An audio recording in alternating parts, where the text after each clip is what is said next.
So welcome to this panel on Cormac McCarthy and his contentious Catholicism. My name is Father John Paul Kimes. I teach in the law school here. I'm a fellow of the Nicola Center, and the organizers today were kind enough to allow me to chair this panel because Cormac McCarthy is one of my favorite authors. And as I said, that as a canon lawyer who specializes in penal law, only a contentious form of Catholicism is one that I can still relate to. So I'm grateful to our three speakers today who are going to share their wisdom with us. I'm going to introduce all three of them now. We're going to aim to have as much time for conversation and questions afterwards as possible. Our three scholars have worked together before, so if there's a little bit of interaction among them during their talks, this is perfectly normal and we love it. So, and long as the guns don't come out, we'll be okay. So our first speaker is Farrell O'Gorman, who's a professor of English at Belmont Abbey College.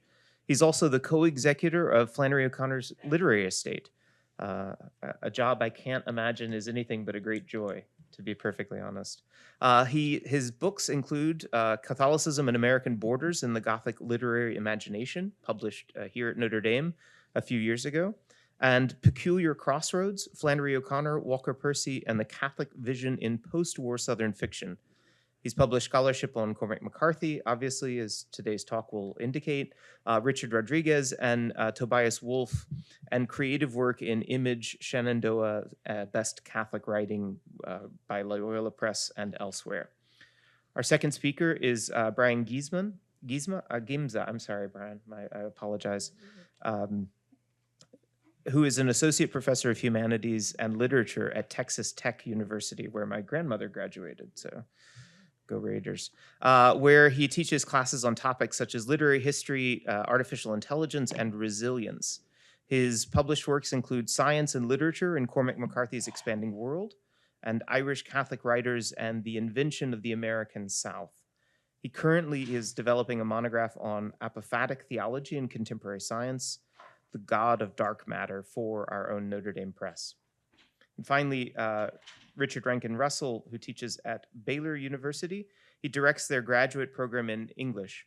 He has published 10 books on Irish literature, including 2 on Seamus Heaney with our own Notre Dame Press, and most recently, James Joyce and Samaritan Hospitality, post-critical and post-secular readings in Dubliner and Ulysses. His current book project on Cormac McCarthy is under advanced contract with the University of Tennessee Press, so we will look forward to that as soon as it is ready. So if you'd like to begin for us, Carol, and we will sit and listen raptly. Thank you. It's a pleasure to be here. So my title is Unknowing, Absence, and the Lost Child in Cormac McCarthy and Flannery O'Connor. A wanderer makes his way across a landscape that is once recognizably part of the American South and at moments surreal, often infernal, perhaps purgatorial, rarely paradisiac, but always broadly Dantean. He has the sense that he is being stalked, hunted, perhaps by God, perhaps by something else. And in fact, he is. His flight is driven in part by prophecy, a prophecy that he has heard, a prophecy he has dreamt, perhaps a call to be a prophet himself. He sees and does terrible things, things often linked with sacraments, baptism with drowning, Eucharist with cannibalism, hearing a confession with murder. The world in which he moves is often shrouded in darkness, and he must learn how to distinguish between what can be seen and what must or might be taken on faith. He reflects occasionally on scripture and sometimes on pigs. He encounters mysterious strangers. One is a swineherd who ponders the fact that all hogs in scripture have cloven hooves, but some in the world do not. Makes you wonder some about the Bible and about hogs too, don't it? He says. That line is delivered to protagonist Culla Holm in Cormac McCarthy's early novel, Outer Dark, though it sounds like it could have come directly from a Flannery O'Connor story.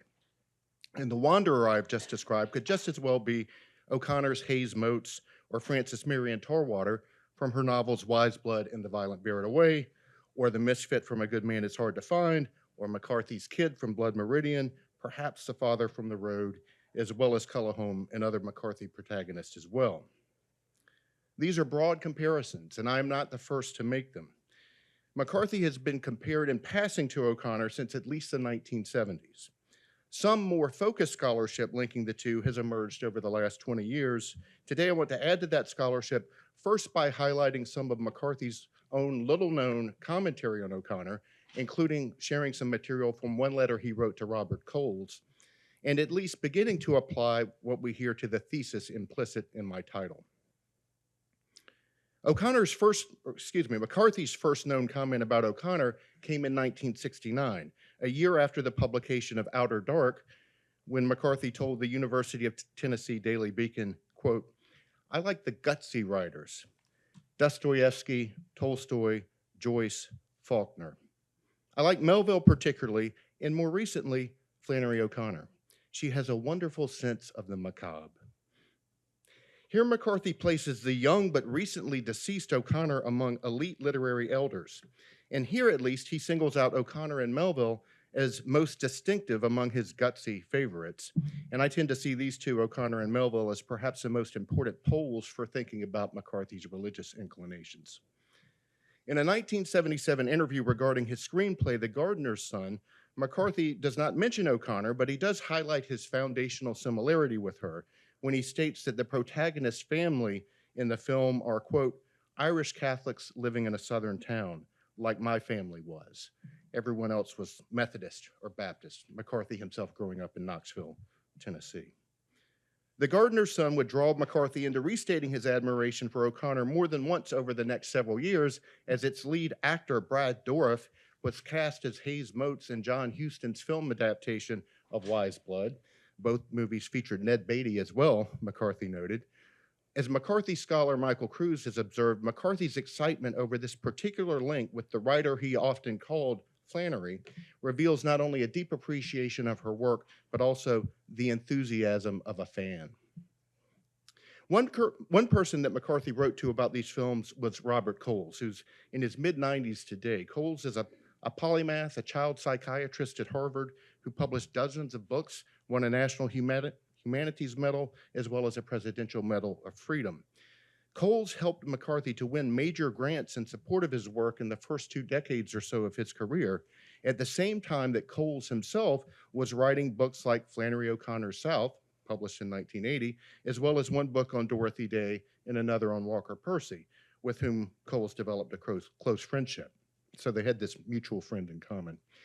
Coles taught medical humanities courses whenever he could, and it's presumably via one of these classes that he met a student whose essay he sent to McCarthy in early 1980. The essay is about 20th century literature, though the student, Coles says, is a future research scientist, I'd guess, maybe a rambling biochemist, he calls him in another letter. "He's read all your novels," Coles says, and to judge from McCarthy's response, which comes in a 5-page letter, the student has also read and written in his essay about fiction by O'Connor, Faulkner, and certain European Catholic writers whom Coles may have suggested to the student. So I'm going to read one long paragraph from McCarthy's response, paraphrasing just a bit of it. This paragraph begins with McCarthy responding to the student's claim, Coles' student's claim, that O'Connor and McCarthy approach the problem of grace in an intellectual manner. That's the student's phrasing. McCarthy says the student is partly right, but strongly objects to he and O'Connor being deemed intellectuals. Quote, "An intellectual is a person who feels that his learning, and it may be pitifully little, entitles him to status.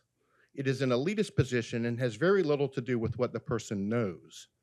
People who really do know," McCarthy underlines this, "are inevitably returned to the common ground of man." I think, too, that O'Connor is a better writer than Ignacio Salone or George Bernanos, for the simple reason that she is able to dramatize love and grace very strikingly in their absence. Schopenhauer, among others, suggests that such positive qualities as goodness and justice and mercy can only be defined by their absence or their opposite, a reasonable view for a doctor of pessimism. But it goes deeper than that.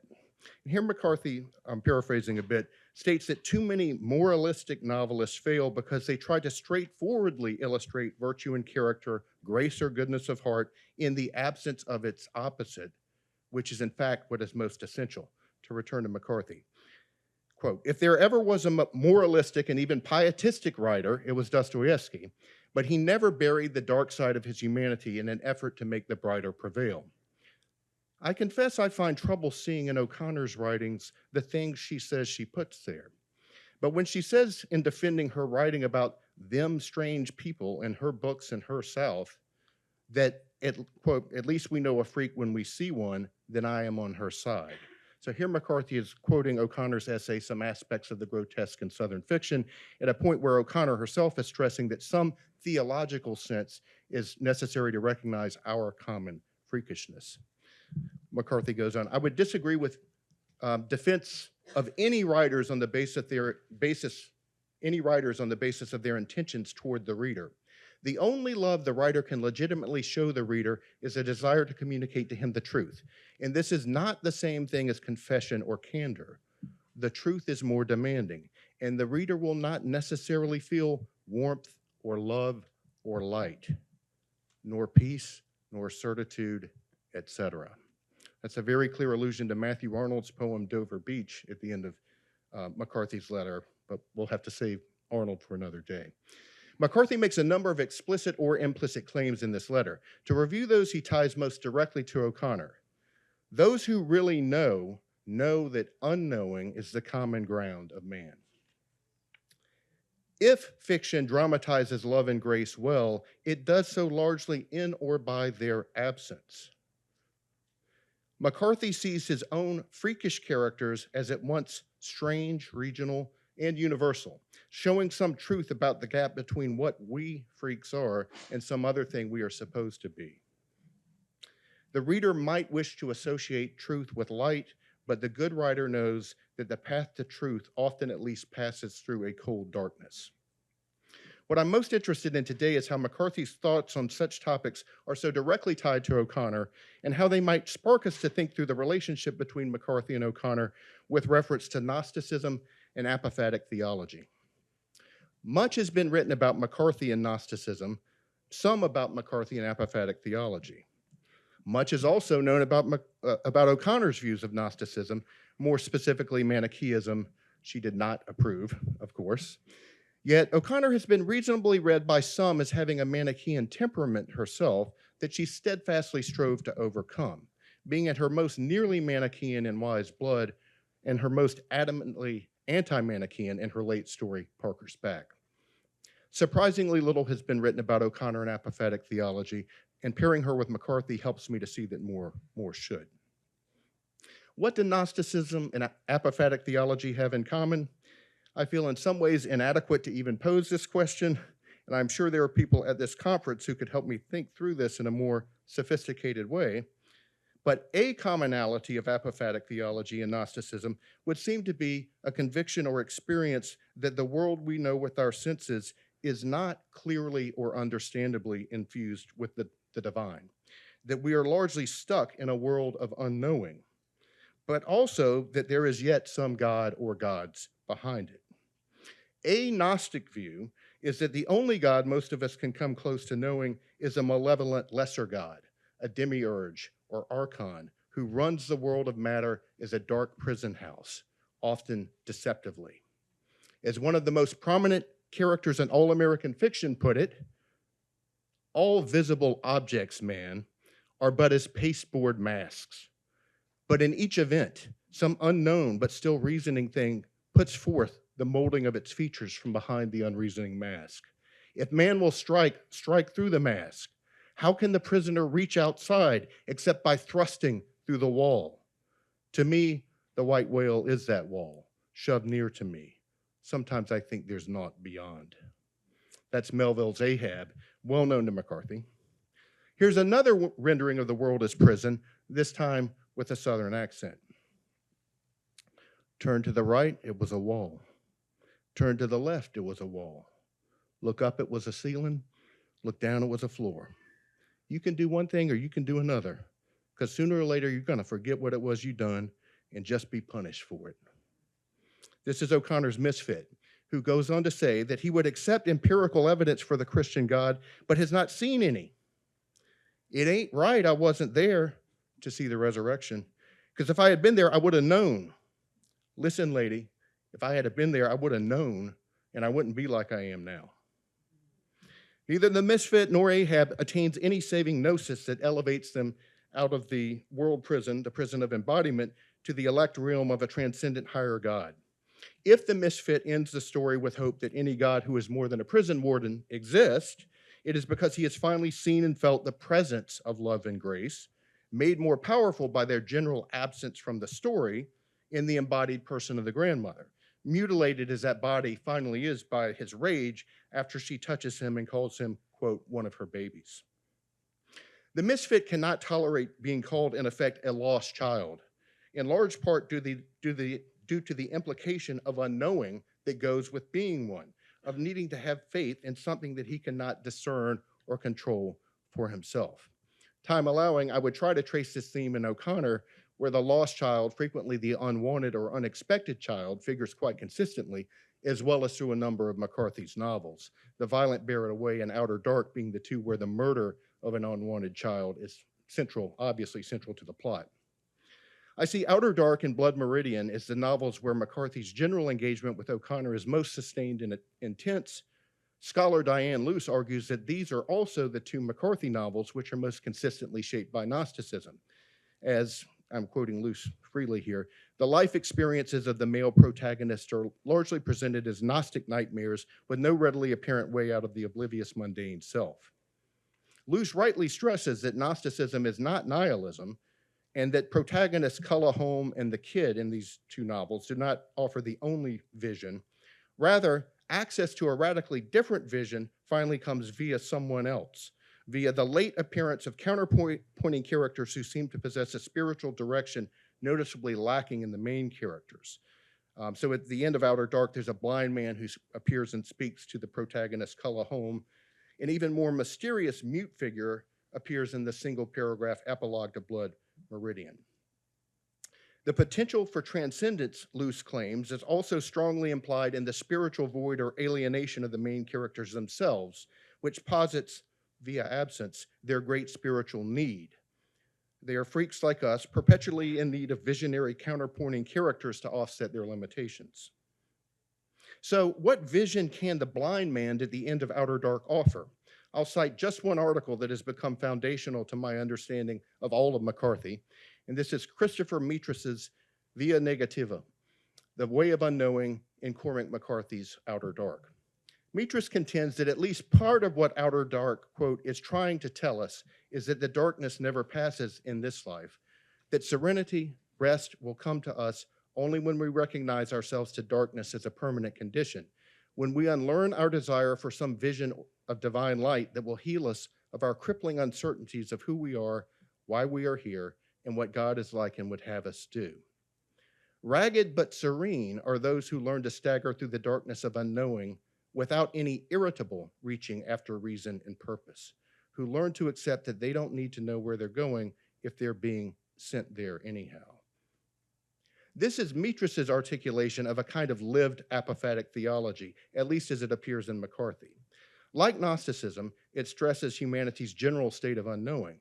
Unlike Gnosticism, it accepts such unknowing as inevitable, and it surrenders to a not malevolent God who is not involved in the world, and perhaps even sends us places, as McCarthy's blind man suggests. Does O'Connor display engagement with such a theology? To be sure, O'Connor characters who think that they know what God is and what God plans for them generally turn out to be wrong and suffer some darkness before glimpsing any pinpoint of light. The obvious point of comparison with Outer Dark in this regard is the end of Wise Blood, where protagonist Hayes Motes blinds himself and, after having spent most of the novel preaching at people, more or less stops talking. Here's the twist, though. I would argue that O'Connor's blind man remains somewhat misguided and incomplete, arguably characterized as much by a domineering, individualistic, intellectual direction as by any true spiritual direction. Hayes had been born into what O'Connor elsewhere called a do-it-yourself religion, and lacking any communal discipline or commitment, he to some degree remains in one. The true counterpointing character in Wise Blood is Hayes's landlady, Mrs. Flood, who largely because of her fascination with Hayes's blindness, falls in love with him. More precisely, she falls in love with his wounded body. This in a novel where bodies are devalued by most, including Hayes himself, arguably O'Connor's most nearly Manichaean text. Mrs. Flood's love is more agape than eros as she becomes increasingly maternal, wishing to provide a home for Motes, who, like McCarthy's Culla home in Outer Dark, has been emphatically homeless since the start of the novel, a lost child, though increasingly a kind of Christ child to Mrs. Flood.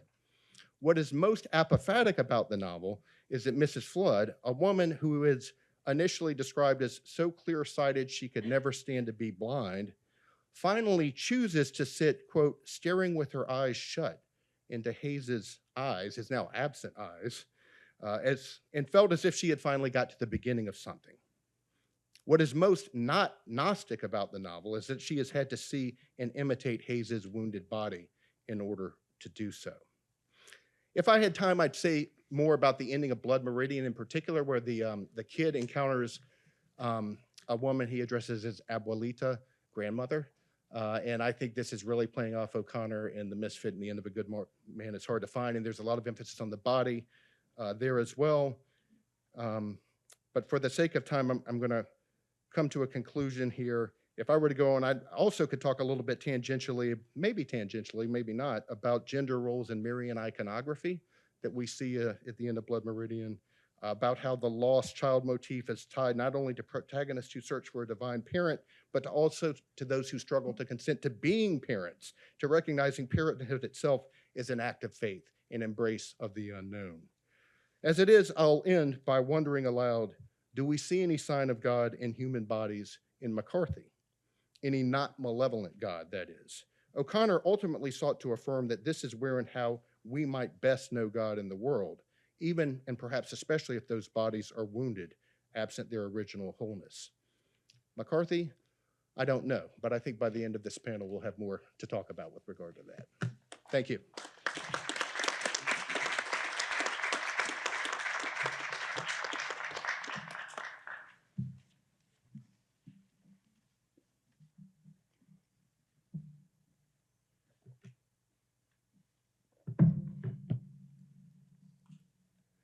Thank you for being here. It's wonderful to be back at my alma mater for the first time in about 20 years. I won't have a lot of time to get into the finer theological points of Annie Dillard's book for the time being, but I do want to give you some background about my confidence that this is a book of influence for Cormac McCarthy. In that, I'd like to talk a little bit about complexity theory and science and Cormac McCarthy's associations with the Santa Fe Institute, the better to show why I once called him a cowboy Catholic. That's my way of understanding him. And then with Dillard, in rides a cowgirl Catholic. And so in the end, I'd like to, cowboy style, explain how process theology might be where they were headed. So, Cormac McCarthy endured an enduring and profound literary friendship with his sister-in-law, Judy McCarthy, who lived from 1945 to 2024. Judy met Cormac's brother, Dennis, who would become her devoted husband when she was 17 years of age. A daughter of the Southern Appalachians and the Tennessee Valley, and a voracious reader who cultivated independence of mind in many capacities, Judy McCarthy charted her own course throughout her life. In religion, she migrated from her inherited Protestantism and was converted to Roman Catholicism, eventually taking orders to become a lay Benedictine monastic of Christ in the desert monastery near Abbey, New Mexico, where her remains were rather recently interred. She forged a distinctive career path, fostering a very successful legal practice in a region dominated by the Old Boys Network. Her desire for justice was reflected in her politics, which were often attuned to the disenfranchised, notwithstanding the deep conservatism of East Tennessee, where she grew up. In all these areas, she was informed by deep ethical and intellectual sensibilities, irrespective of the received beliefs of her family's origins and traditions. No doubt this favorably impressed Cormac, who was something of a maverick within his own family culture. He deeply respected Judy's intellect and opinions. Unusually, he shared his novel drafts for her feedback, and in later writings would shape certain characters and scenes around her. Their abiding literary friendship was grounded in a lifelong practice of swapping their favorite books and quite literally comparing notes about them. Accordingly, Judy took it very seriously when Cormac called her one afternoon and advised her to, quote, "Stop what you're doing and go immediately to pick up a new book." As it happened, what she was doing in her legal practice at that moment was preparing a deposition for the next day. But such a command was hardly to be denied from one of the few people who shared both her depth of appreciation for literature and her very high standards for great titles. It was the first time she could recall Cormac speaking with such urgency about a book. So she dutifully stopped her day short and went to the bookstore, spending the next 8 hours completely absorbed in a strangely cobbled spiritual exodus. Fittingly, the book that stopped the clock and that Judy would discuss at length with Cormac late into that night was Annie Dillard's For the Time Being, published in 1999. In some ways, it demonstrated Dillard's cheerful indifference to certain well-trod paths of literary success, achieving, somewhat against the odds, a fairly warm critical reception. Such an attitude aligned Dillard with the iconoclastic and truth-seeking capacities of mind that both Judy and Cormac shared. Yet, even the book's most ardent admirers sometimes have trouble suggesting this Walden for a new age to others. I would say that of Pilgrim at Tinker Creek, and this book perplexed a lot of critics. Guardian newspaper writer Mark O'Connell admitted in 2020, although Annie Dillard's For the Time Being is probably my favorite book by a living writer, I tend not to recommend it to people for the simple reason that I'm not entirely sure what to say about it. He summarizes it vaguely as sort of about the Odyssey while admitting the impossibility of adequately summarizing its concerns. I will too. I just want you to read this book after the session, so I won't even try to summarize it much. In any case, even the New Yorker faulted it for being overly cerebral. Imagine that. At times, Dillard's relentless probing into life's deepest questions feels overwhelming, they wrote, and her prose, while luminous, can seem too intellectualized, too distanced from emotion. There's a strong counter-argument to this position arising right from the opening pages of the book, in which Dillard warns readers off from reading another book. I have in my hands the standard manual of human birth defects, Dillard begins calmly. Smith's recognizable patterns of human malformation, 4th edition by Kenneth Lyon Jones, MD, professor of pediatrics at UC San Diego. It's a volume to which, in conscience, I cannot recommend your prolonged attention. In vivid photographs, it depicts many variations in our human array. That's what she wrote. The often remarked power of the opening sentences of a book to set the tone is on full display here. And it's important to note the clause, in conscience, etymologically knowing with. Dillard's taken up the work of gazing into the abyss of natural evil so that the rest of us might not have to. Like McCarthy, she never shirks this harrowing work. In fact, she cannot, in conscience, suggest lingering too long in those precincts, which might naturally conduct one to despair.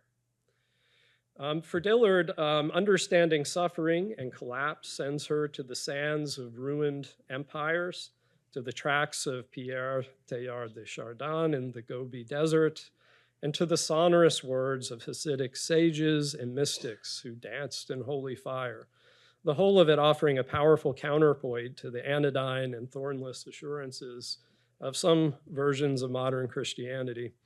Indeed, Dillard's work puts me in mind of certain Catholic mystics who taught me in these very halls, devout who could scarcely speak of God, but could only shrug, smile, and hug.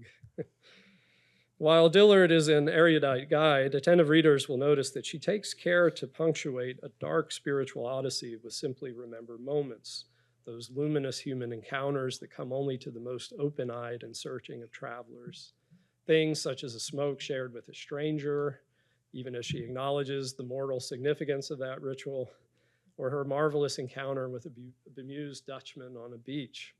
She sketches a vignette with a maternity nurse whose job is to sort what she calls the human array without fear or favor each day as new sparks of human animation fly from what she finds to be the inscrutable wheel of a seemingly blind craftsman.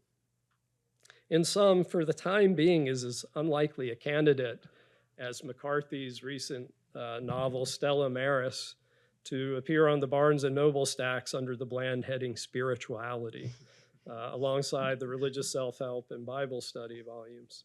It might not be for everyone, yet it will remain irresistible to anyone who is, let's say, canvassing the later stages of faith, articulated, I think, very well by Brian McLaren in his recent book, Faith After Doubt. Some of you might be familiar with this. I won't linger on this too long, but there's a brief sketch of the stages here. And here it will suffice to say that it is in these latter stages of faith that we find Dillard wandering, and that I think McCarthy sort of stayed in for most of his writing career. The absolution from certainty and submission to the mystery of faith attends this final stage, perhaps because with experience, life naturally strips away illusions of control around our most important circumstances, and perhaps in the best case, delivers us to the blissful surrender of uncertainty. That is the counterintuitive harmony of that final stage.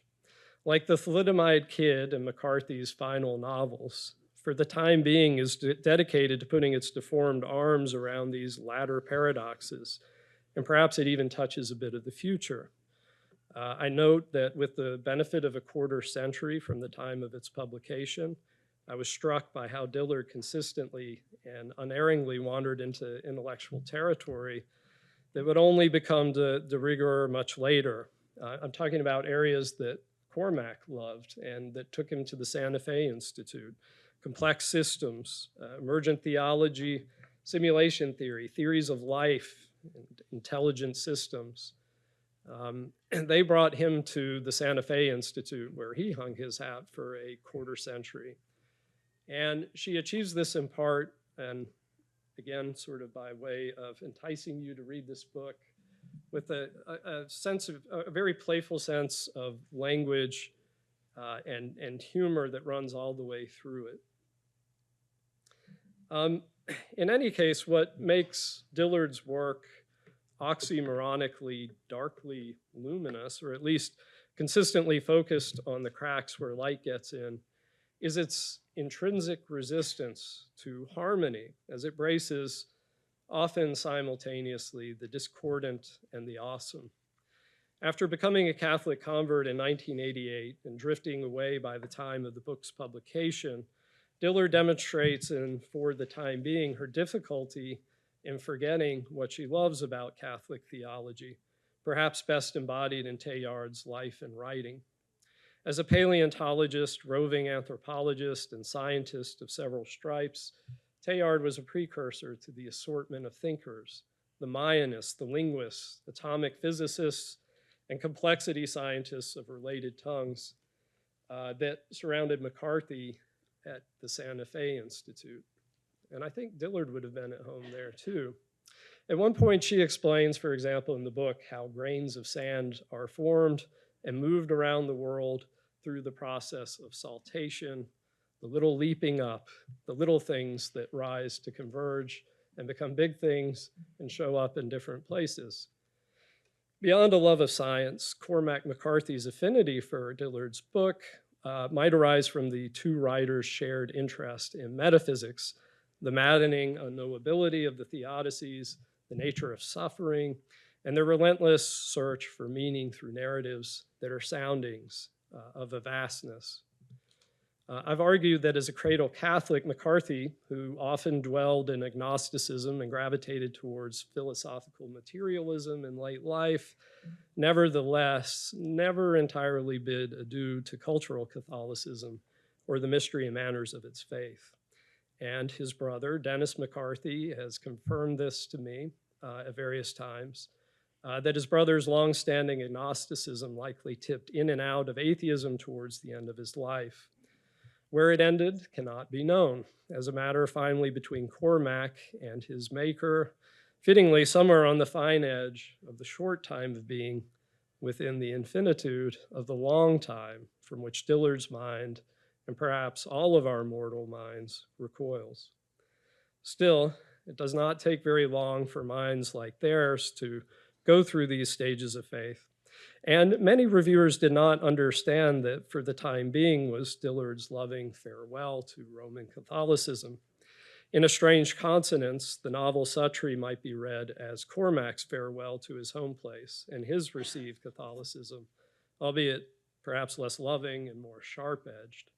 The situation of both writers might be likened to the concluding anecdote of For the Time Being, which relates how in the 1930s a native Papua New Guinean lashed himself to the fuselage of a colonial airplane, having, quote, explained calmly to his loved ones that no matter what happened to him, he had to see where it came from. Such is their curiosity, and I'll wrap up the tale of Annie Dillard's book in this way. The husband of Cormac McCarthy's niece, Katie Hickey, took the trouble to actually track Dillard down on Cape Cod and to explain just how important For the Time Being had been to the late author. And Dillard has had her own struggles, but she burst into tears of gratitude upon hearing that. She knew that that was praise of the highest order. In some respects, the conversation was, on An Errand of Life, the final echo of the call that Cormac made to Judy many years earlier, finally returning back to the author. It confirms what scholar Michael Cruz had intuited all along. Although he did not have access to Cormac's library list, in his study of McCarthy's illusion and influences, a great study titled Books Are Made Out of Books, he explains that the fusion of hard-nosed, scientifically informed naturalism with metaphysical speculation and a Christian theological sensibility, albeit unorthodox, is a hallmark of both those writers. And he adds that both McCarthy, specifically in The Crossing, and Dillard, specifically in Teaching a Stone to Talk, affirm the metaphysical primacy of human witness in serving perhaps as an emergent property of a larger consciousness. This in turn informs any prospect of a creator or creation. I would maybe connect this to the concept of the matrix as a ground of our being. That actually shows up in Dillard's Teaching a Stone to Talk. It comes up dozens of times in Cormac McCarthy's The Crossing. And needless to say, I don't have any mechanism to definitively prove this influence. Matrix is not a unique concept or metaphysical coinage, but I would note that with its etymological origins in the word for womb, it can be understood as the nothing from which everything is born in Cormac's work. And I would also refer you to Diane Luce, who was mentioned earlier, her excellent essay called The Road and the Matrix. In any case, if you put this in a complex systems framework, the matrix could also be conceived as containing the brief defiance of entropy, during which living things that contain deep histories of time become more organized and complex. This was a source of wonder for Dillard, for McCarthy, and for Annie Dillard, and it remains so for many contemporary scientists. So I'll end by sharing a few slides here. This notion comes from the physicist Sarah Walker, who is frequently heard at the Santa Fe Institute. She's an astrophysicist, and her basic question is, what is life? from the standpoint of science. She says it is a number between 15 and 64, depending on how complex compounds become, which in turn puts me in mind of the Douglas Adams famous contention. It's 42. It turns out maybe he was right about that in the Hitchhiker's Guide. But more than this, I love this dialogue. Lex Friedman, manly man that he is, was interviewing Sarah Walker, and he's like, everything dies, you know, and you're very quickly, your signature is forgotten in the universe. And perhaps surprisingly, Sarah Walker really pushed back on that notion and talked about these sparks at the edge of creation, albeit from a somewhat scientific standpoint. And that leads me, and it's always maybe a good idea to give the last word to Flannery O'Connor. And of course, a passage from this letter was actually part of the homily last night. If we look at this penchant, which Dillard and McCarthy very much wrestled with in their work for the destruction of things, it's phrased in his final novel that the universe doesn't create anything that it doesn't intend to destroy. Well, what do you do with that? And perhaps this is O'Connor's answer. So I think I have 40 seconds left. I will just say that where I'm headed from here, and I'll share one thing that McCarthy said in his own notes that I encountered. He was worried about looping processes in nature. And these are the things that create emergent systems, which would seem to countervene teleology. This image of the apocalypse should resonate with anyone who's read The Road, because the looping process is the way it works in the Road, perhaps in larger theologies and in complexity science as well. So where I am headed with all this, and if we have time for the discussion, is in my own work, which is now heading towards Richard Rohr and process theology as a way to maybe reconcile some of these positions. And anyhow, I'll stop there and I look forward to the discussion to follow. Thank you.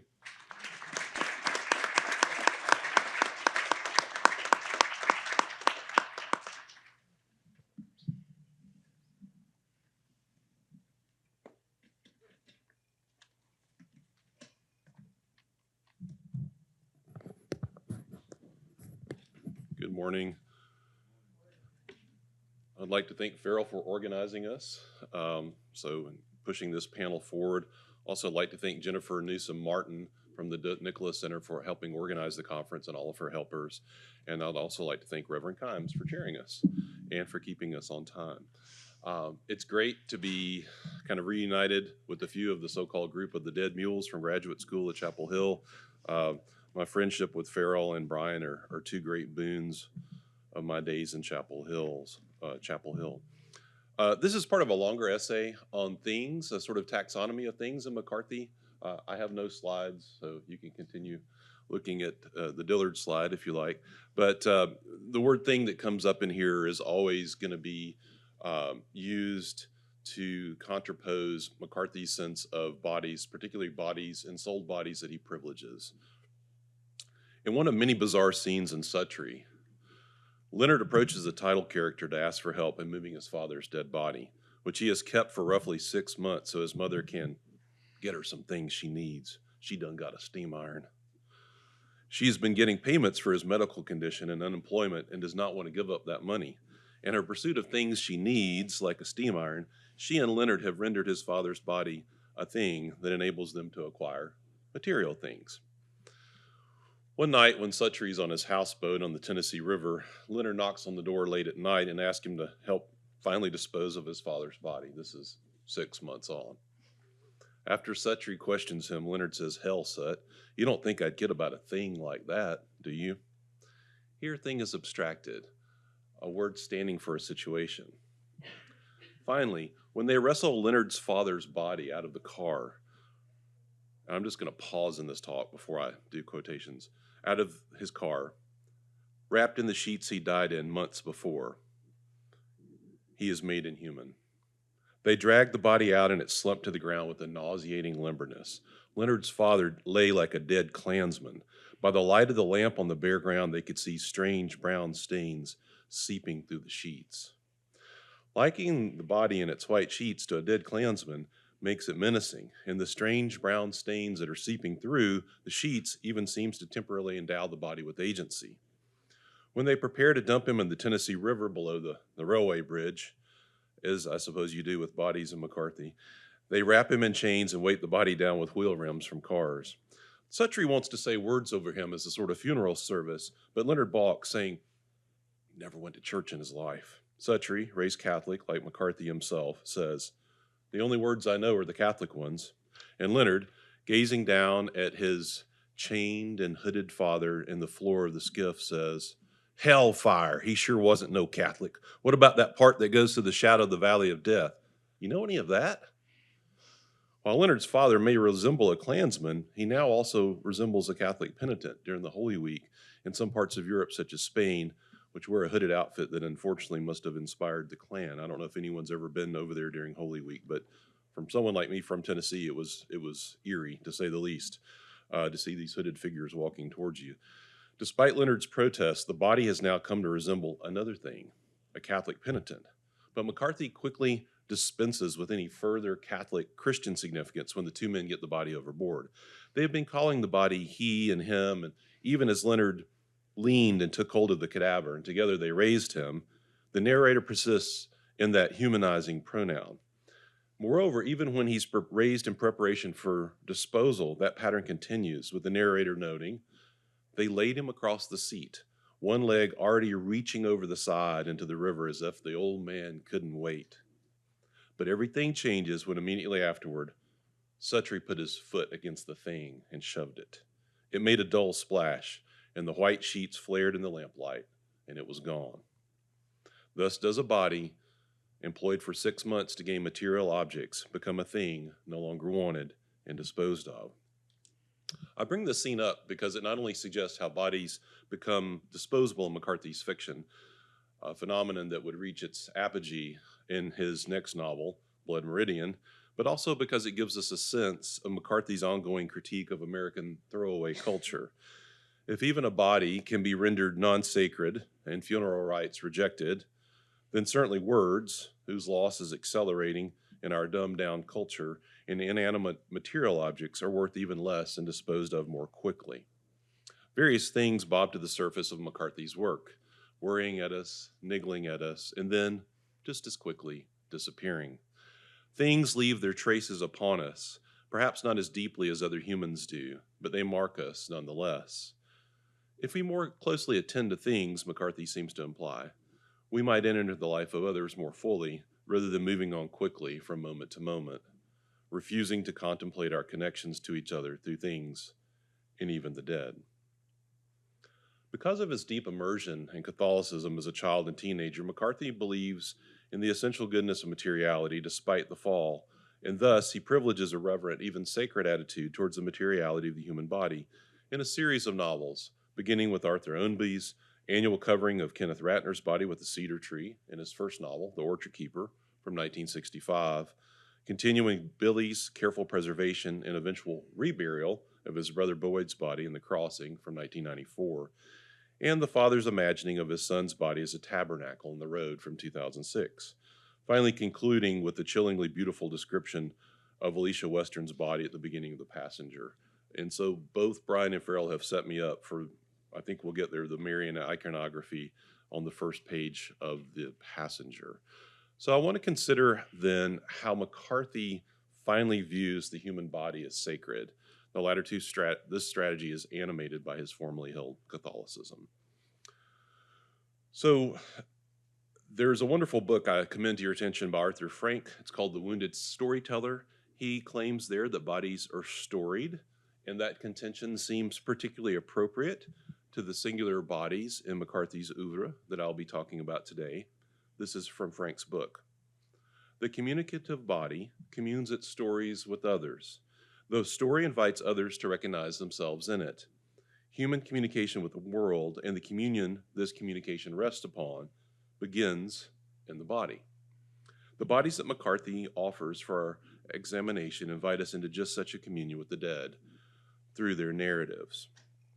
Now let's consider both a dehumanizing view and a more sacred view of a body from the Orchard Keeper. This is Kenneth Ratner's body in the spray pit atop the mountain, looming above Arthur Ownby's cabin in the Orchard Keeper, where Marion Silder threw it after he killed Ratner in self-defense. This is from early in the novel. When Ownby, this old mountaineer, first sees the body, he recoils, physically and visibly. The thing seemed to leap at him, the green face leering and coming up through the lucent rotting water with eyeless sockets and green, fleshless grin, the hair dark and ebbing with seaweed. His view of the body as thing seems to briefly mimic that of Silder, but he soon comes to keep this body as he does the peach orchard. He is the titular orchard keeper. He becomes a reverential body keeper now, if you like, covering with the fresh cedar tree each year, whereas Leonard and Suttree, as we've already seen, simply cast Leonard's father's body into the river finally. The glade where the pit lies seemed invested with an aura of antiquity, overhung with a silence both spectral and reverent, a fitting site for a burial. Each winter he came and cut a cedar to serve for wreath and covering, the waxed and ciliate sprigs holding their green well in the spring, as the narrator tells us, part of a process that preserves the remains through the preservative of tannin in the water.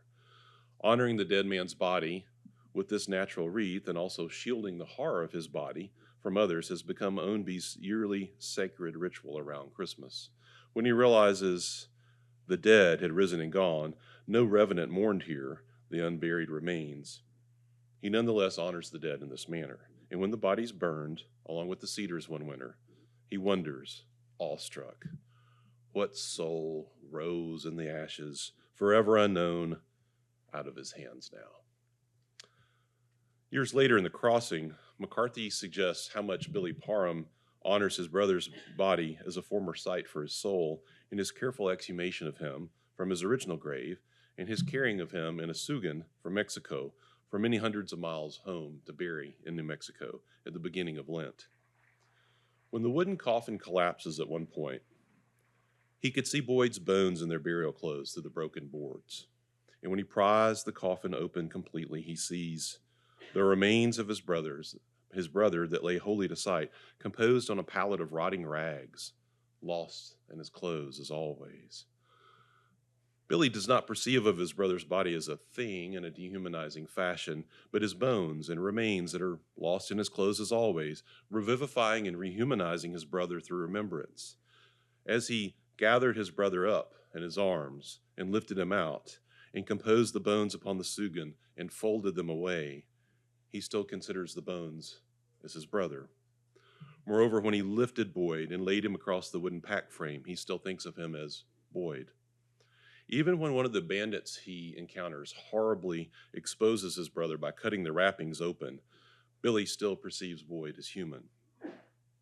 Boyd's poor form and the loosely fitting coat, with his hands crossed at his chest, the withered hands, with the bones imprinted in the leather skin, lying there with his caven face turned up and clutching himself like some fragile being fraught with cold in that indifferent dawn.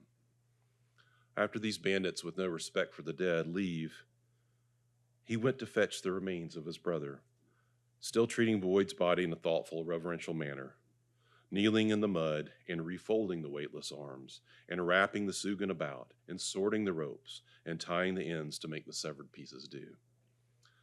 Significantly for understanding McCarthy's privileging of a sacred, even sacramental view of the body, at least of the bodies I'm treating here, and there are many others, again in Blood Meridian, that are not treated in this fashion, Billy enters the town of Animas, New Mexico, on the morning of Ash Wednesday, the traditional day of penitence that begins the 40-day Christian holiday of Lent, leading up to the commemoration of Jesus' death on Good Friday and the resurrection on Easter Sunday.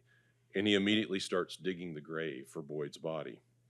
The sheriff likewise acknowledges the body as Boyd's asking, "That's your brother laying yonder, I take it?" To which Billy simply answers, "Yes, sir." Billy buries Boyd and leaves the area, having treated his brother's body with respect and reverence throughout, burying it in the hallowed ground of the little cemetery. By the time of the road, about 12 years later, McCarthy portrays the living boy's body very positively, and now with clear messianic elements, as a, quote, tabernacle. Some of you know that the original title of the novel was The Grail. While he's described physically throughout the novel as thin, even scrawny, and pale white, he nonetheless is often associated with fire. He's likened memorably early in the novel to a fire drake, which we can talk about later if we have time. It's an old word. It's also a word that Joyce uses in Ulysses. He often refers to him, McCarthy does, as you know if you've read the book or even seen the movie, as carrying the fire. Such filial bodily descriptions contrast those of the many other bodies of humans they've encountered in the novel. Cannibals, victims immolated on the road, victims imprisoned in a basement, many of whom are described in negative terms. My son, who's a 12th grader, has just read this book, and I told him he would like it. I said it's simultaneously maybe McCarthy's most horrific and most uplifting at the end. You got to get there, though. Now, late in the novel, with the father spitting blood, he raises his weeping eyes and sees him standing there in the road, looking back at him from some unimaginable future, glowing in that waste like a tabernacle. Shortly thereafter, the boy carries his father water, and the father perceives light all about him, and notices when he moved, the light moved with him. It would be trite and easy to claim that the father is hallucinating these visions onto his son, but given the clear Christological thrust of these passages of the son and others in the novel, McCarthy clearly has the father reverence and even venerate his son's living body as ensouled, a dwelling place for the Lord God, even a manifestation of Christ. He then memorably tells his son late in the novel that the fire's inside you. It was always there. I can see it. Again, these sacramental views of the body contrast the treatment of the vast majority of bodies in McCarthy's work, and maybe we can talk later about how he oscillates between a sort of Gnosticism and a more sacramental understanding of the world, but also the word. There are many counterexamples. I think of the police in Knoxville who finally killed the black man Ab Jones after physically abusing him for years, the judge in Blood Meridian, the serial killer Shagur in No Country for Old Men. Yet McCarthy's consistent attention towards certain bodies upon whom he concentrates some of his most moving writing suggests his high, even reverential and sacred view of human flesh, and by extension of the material world. And so I'd just like to conclude by thinking about the description of Alicia Western's body at the beginning of The Passenger. And for those of you who haven't read it, I apologize. It is a bit of a plot spoiler. At the beginning of the novel, there's a single page in italicized prose wherein McCarthy depicts a hunter's gorgeously aestheticized, even sacralized view of Alicia's body in the Wisconsin woods on Christmas Day. Recall that Arthur Ownby places a fresh-cut cedar on the final resting place of Kenneth Ratner 6 Christmases in a row, and that Billy buries his brother's body on Ash Wednesday. Here's one final manifestation of a sacred body, also associated with a tree like the other ones are, that of the only major female character in the McCarthy corpus. It becomes a positively Marian epiphany and a profoundly Catholic register after a more universal and ecumenical opening. Here's the universal and more ecumenical opening. She hung among the bare gray poles of the winter trees with her head bowed and her hands turned slightly outward, like those of certain ecumenical statues whose attitude asks that their history be considered. Upon viewing her frozen hair that was gold and crystalline and her bowed head, the hunter kneels and folded his hands one upon the other. He thought that he should pray, but he'd no words for such a thing. He bowed his head. Tower of Ivory, he said. House of God. House of Gold. He knelt there for a long time. By offering up this Catholic litany dedicated to the Virgin Mary, the hunter reads Alicia's body as merciful and sacramental, an ongoing memorialization. In his analysis of what has turned out to be an early draft of this passage, Bryan Giemza notes that McCarthy handwrote below the draft, Ora pro nobis, practiced this beforehand, and I do have some Latin. Ora pro nobis peccatoribus. Pray for us sinners. Familiar from the Hail Mary. Clearly intending this to be a Marian apparition in a doubtful register. That's prose from Giemza. Alicia's golden hair and cold enameled eyes, glinting blue in the weak winter light, are the colors associated traditionally with the Virgin Mary, and he venerates her, even as he realizes she's killed herself and tied her dress with a red sash so that she'd be found in the woods on this Christmas day, this cold and barely spoken Christmas day. The repetitious nature of these last two sentences inscribe the day of her death upon the commemoration of Christ's birth, the Nativity, creating a composite image of both birth and death.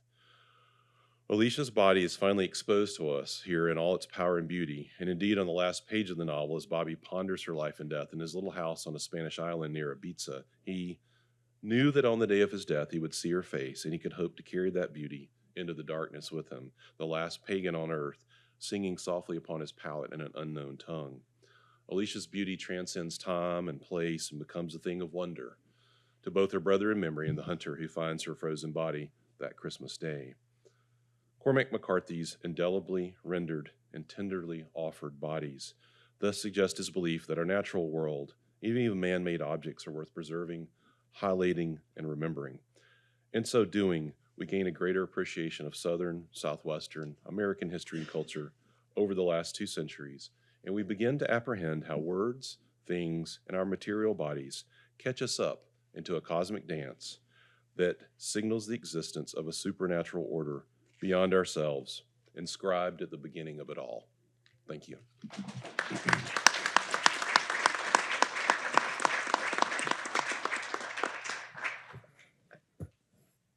I'm almost speechless, which is a rare thing for me. So I want to thank our 3 scholars for their beautiful presentations. And I am going to cheat by taking moderator's privilege and ask the first question, after which we'll invite everybody to ask questions.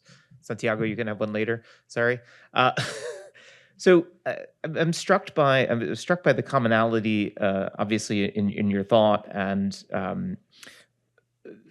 of the kind of sacramentality that McCarthy imbues his work with. And I wonder, it's become more common in Catholic theology to speak about sacraments as opportunities of encounter, an encounter particularly with Christ. And I wonder if you could speak about the role of encounter among McCarthy's characters as sort of sacramental opportunities for them in their own interactions. I guess I'll start us out. Should I use this? Yes, sir. Are these on? Okay. I am no expert on Catholic theology. Wouldn't pretend to be. But I do like this notion of sacraments of the encounter. I'd love to get some sources from you afterward for that. To give you one more example, and this is a non-human example, I think of Boyd's encounter with the wolf in the first half of The Crossing, and the way in which he reverences the wolf's body. And for me, it's the most compelling part of the book, and indeed one of the most compelling parts of McCarthy's prose. So in this paper, I wanted to linger on what you describe as these encounters, because I think for me, they stand out in bold relief from the procession of other bodies that are processed in front of us in McCarthy, especially Blood Meridian, which I reread last summer in the Bahamas of all places. I'm like, this is the most incongruous thing I could have ever done. But you sort of get benumbed to this procession of dead bodies. And of course, I think McCarthy's calling attention to them. It's an anti-Western among all things. But for me, I love when you have these encounters, sacramental encounters with bodies, that makes you slow down as a reader, makes you pay attention, makes you appreciate the words that McCarthy has lavished upon these encounters. And for me, those are the parts of McCarthy that I cling to. As much as I like Blood Meridian, it does become a bit of a blur of dehumanized people and encounters, I suppose.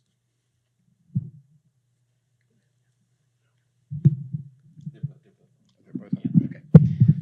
Thank you. So, and your question is in part about encounters between characters.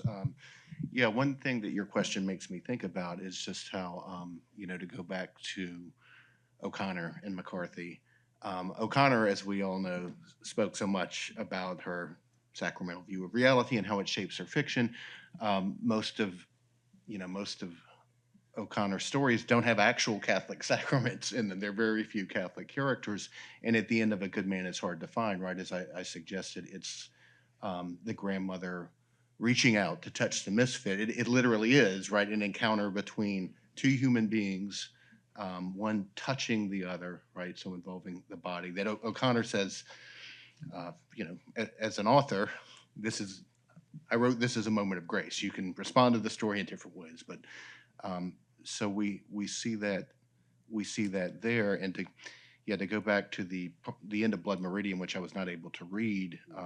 I think there's so much McCarthy. There's more McCarthy than there is O'Connor, right? She had such a short life, and McCarthy had such a broad career. But at the end of Blood Meridian, the kid does see this woman who is sitting in a small niche in the rocks, which it looks like a kind of grotto. He approaches this woman and calls her Abuelita, and her eyes are downcast. This is in a way prefiguring the Alicia Western image. Her eyes are downcast, and he, unlike the misfit, has this charitable urge to actually reach out and touch her and help her. And when he does, he reaches out and finds that this body is actually it's actually a dead body, which is described as weightless. And I think that, as I think I suggested in my talk, I think that Blood Meridian is where McCarthy is. It's his most Gnostic novel, and I think one of the things that intrigues me about reading McCarthy is, at least early in his career, I feel like in moments like this, he's setting us up for some kind of epiphany, some kind of O'Connor-esque moment, and it never actually happens, right? He pulls the rug out from under us. But in this case, right, the kid is, if there's any sacramentality going on here, it has to do with this kid needing a mother. And trying to physically reach out and touch her. I would just add briefly that I think about how people have written about sacramental violence in McCarthy's work. In some ways, though, I find sacramental language and even liturgical language, which runs all through his work, to be more revealing.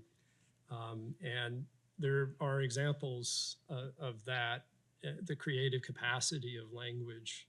And in that, I see a lot of Catholic imagination. And I think there needs to be more emphasis on the power of words to create, and particularly in love in McCarthy's work, because we are transfixed by the violent language and action. But you could perhaps draw a parallel to O'Connor there as well. Yeah. Michael, I don't know if we have microphones or. That's okay. I think the room is small enough. If you just stand, and again, we only have a few minutes, so I encourage you to keep your questions very, very brief, if you don't mind. Santiago. Thank you. Bryan, with the passenger and Stella Maris in mind, I thought about your reference to Cormac's friendship with his sister and their sharing books, and I was wondering whether there is any similitude between that friendship in the fiction and the one in real life. And Richard, I was wondering how you understand the title of Stella Maris, and whether it could be yet another small mistake of Cormac's as using Stella Maris as one of the prayers in the Litany of Our Lady.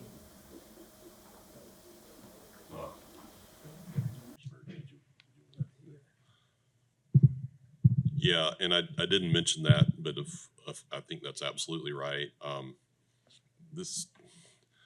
McCarthy would have known that phrase on his own, but he also would have found it in Joyce, especially in Portrait of the Artist.